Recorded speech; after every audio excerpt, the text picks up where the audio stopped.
جی ناظرین، ہمارے ساتھ اس وقت ایک عام شہری موجود ہیں پاکستانی. ان سے پوچھتے ہیں کہ یہ بتائیں سر کہ جو ہمارا صدر عارف الوی صاحب ہیں، ان کے ایک ان کا بل تھا جو کہ پاس ہوا، جی اور بعد میں انہوں نے اپنا ٹویٹ کیا کہ میں نے وہ بل پاس نہیں کیا. میں نے اپنی ٹیم کو کہا تھا، اپنی لیگل ٹیم کو جو ہوتی ہے ان کی مینجمنٹ، ان کو کہا تھا کہ اس کو واپس کر دیں، ایسے ہی واپس بھیج دیں، میں اس کو پاس نہیں کرنا چاہتا. لیکن حیرانگی اس بات کی ہے کہ ان کے آفس کے اندر ایک صدر ہو اور اس کی مینجمنٹ جس کا کام ہی صرف صدر کی جو ہے، صدر کے کمرے میں بھی گھسنے کے لیے ان کو جو ہے پرمیشن لینی پڑتی ہیں. تو یعنی کہ وہ مینجمنٹ سائن کر دیتی ہے صدر کے پرسنل پیپرز کے اوپر، جو صدر کو اسپیشل کام جس کے لیے اس کو تعینات کیا گیا وہ کام مینجمنٹ کرنا شروع کر دیا. کیا اس بارے میں کہیں گے؟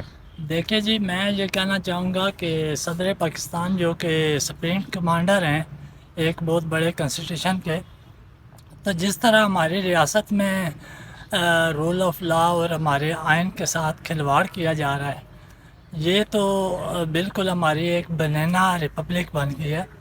جیسے آپ سب کو معلوم ہے کہ گزشتہ 16 ماہ سے جو ہمارے آئین کے ساتھ جس طرح کوئی کھلواڑ ہوا، نہ کوئی بالکل. سپریم کورٹ کا کوئی آرڈر مانا جا رہا ہے، نہ کسی بھی عدالت کا ایون کوئی آرڈر نہیں مانا جا رہا. اس کی وجہ کیا سامنے آپ کو؟ اس کی وجہ بیسکلی آپ ایک عام شہری ہیں، آپ کی سوچ کیا کہتی ہے؟ اس کی وجہ بیسکلی میں یہ کہنا چاہتا ہوں کہ ہمارے جو ادارے ہیں ان کو بھی چاہیے کہ آئین سے ہٹ کے کوئی کام نہ کریں، کیونکہ ہم نے اور ہماری نسلوں نے اسی ملک میں رہنا ہے.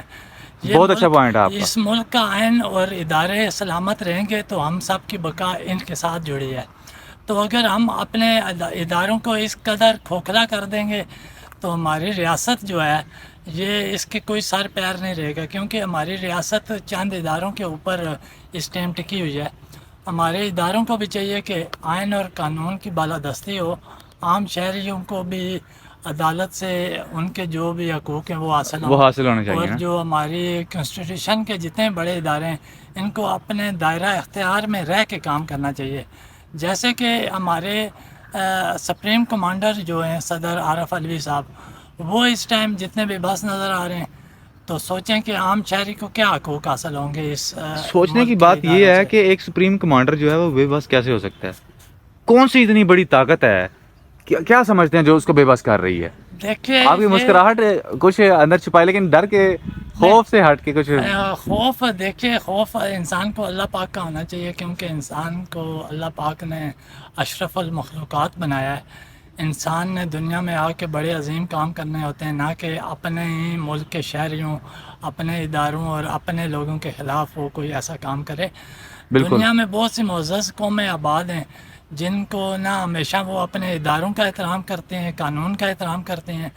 تو اگر ہم نے قانون کے ساتھ رہنا ہے، اداروں کے ساتھ رہنا ہے، تو اداروں کو بھی چاہیے لیکن کہ قانون نام کی کوئی چیز نظر بھی نہیں نہ آتی، عوام کیسے چلے؟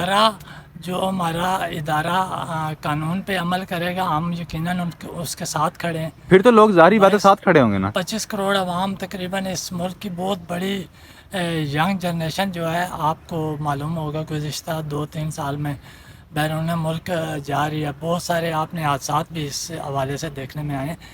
تو ہمارے ادارے اگر ہمارے ساتھ کوآپریٹ کریں گے تو میں ایک عام شہری ہونے کے ناطے یہ کہنا چاہتا ہوں کہ اداروں کو چاہیے کہ قانون پہ عمل کریں، قانون سے ہٹ کے کوئی ایسا قانون کے ساتھ کھلواڑ نہ کریں کہ جس کا خمیازہ ہماری آگے والی نسلوں کو بھگتنا پڑے.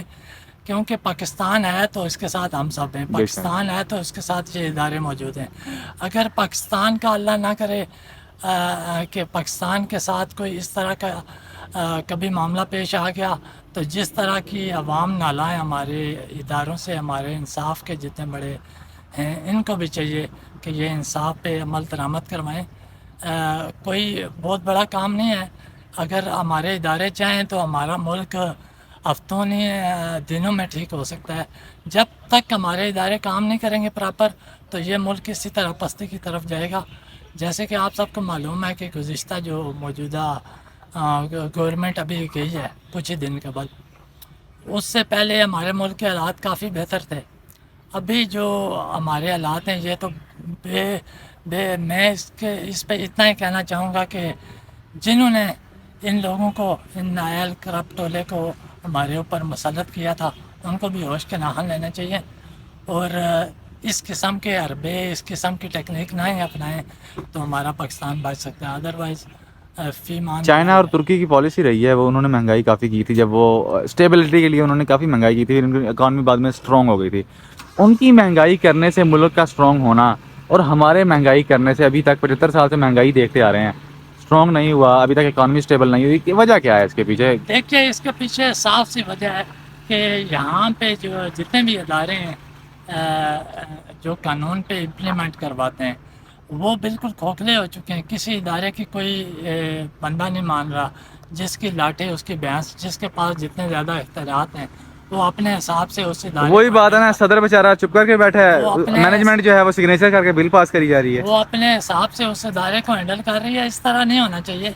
اس طرح سے اگر ہوگا تو ہمارے ملک کی بقا بھی خطرے میں پڑ بے سکتی ہے، شک ایسا ہی ہے. کیونکہ ہمارے عام شہریوں کو جب تک ان کے حقوق حاصل نہیں ہوں گے تب تک کوئی بھی کانسٹیٹیوشن، کوئی بھی ادارہ، کوئی بھی ملک ایسے کبھی بھی نہیں چل سکتا جس طرح ہماری یہ بنینا ریپبلک آف اچھا، پاکستان ایک آخری سوال ہے، آپ کو کافی فارنرز پاکستانی جانتے بھی ہیں، جی دوست وغیرہ آپ کے باہر رہتے بھی ہیں، جی. تو اب کیا بتاتے ہیں گرین پاسپورٹ کی کتنی قدر ہے؟ یعنی کہ عمران خان کے دور کے اندر تو گرین پاسپورٹ کو ایک ڈائمنڈ سمجھا جاتا تھا باہر کے ملکوں کے اندر، اور نظر بھی آ رہا تھا، لوگوں کو ریلیف بھی مل رہے تھے، سعودیہ کے اندر عزت بن گئی تھی لوگوں کی، کسی بھی کنٹری کے اندر دیکھا جائے. کیا کہتے ہیں لوگ؟ دیکھیں جی، جو ہماری خارجہ پالیسی اس سابقہ حکومت میں رہی ہے اس سے ہمارا مرال مزید ڈیریل ہوا ہے. جی اس سے جو ہے ہمارے گرین پاسپورٹ نہ کہ ہماری قومی سلامتی پہ ایک بہت بڑا دبا رہا ہے، ایسے ہی. کیونکہ پوری دنیا میں آپ کو پتہ ہے کہ آصف علی زرداری کے اوپر برطانیہ اور مختلف یونیورسٹی مسٹر 10% کے مضمون شائع کر کے اور وہ اپنے لوگوں کو ایک سبق دے رہے ہیں کہ اس طرح کے لوگوں نے ایسی ریاستوں کو کھوکھلا کیا ہے.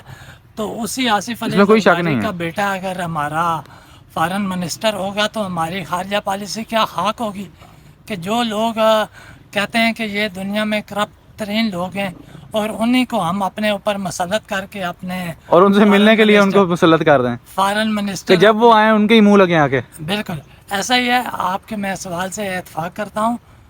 ہماری جو خارجہ پالیسی جو اس موجودہ جو گورنمنٹ ابھی کچھ دنوں قبل گئی ہے، اس کی جتنی گھٹیا خارجہ پالیسی تھی نا، اس کی وجہ سے ہمارا ملک بہت پیچھے چلا گیا. اسی لیے تو عوام روتی ہے نا، پھر مہنگائی ہوتی ہے، ٹیکس کھا بھی جاتے ہیں سارے.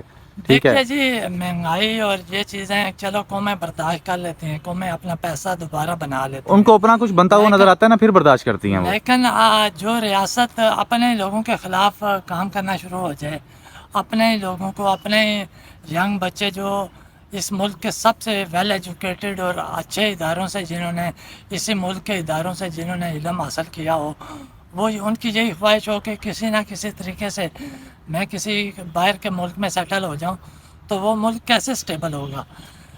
کسی بھی قوم کا دار و مدار اس کی ینگ جنریشن پہ ہوتا ہے. پڑھے لکھے تو لوگوں کے اوپر اس ہوتا ہے. ٹائم مجھ سمیت ایون پورے پاکستان کے 95% لوگ یہی، ان کی یہی کوشش ہے کہ وہ یہاں سے کہیں نہ کہیں باہر شفٹ موو ہو جائیں. ایسے ہی. تو اس طرح سے ہمارا ملک تو ٹھیک نہیں ہونے والا. میری یہ مؤدبانہ گزارش ہے ہمارے جو فیصلہ کن عناصر ہیں جو اس ملک کے، جن کو اس ملک کے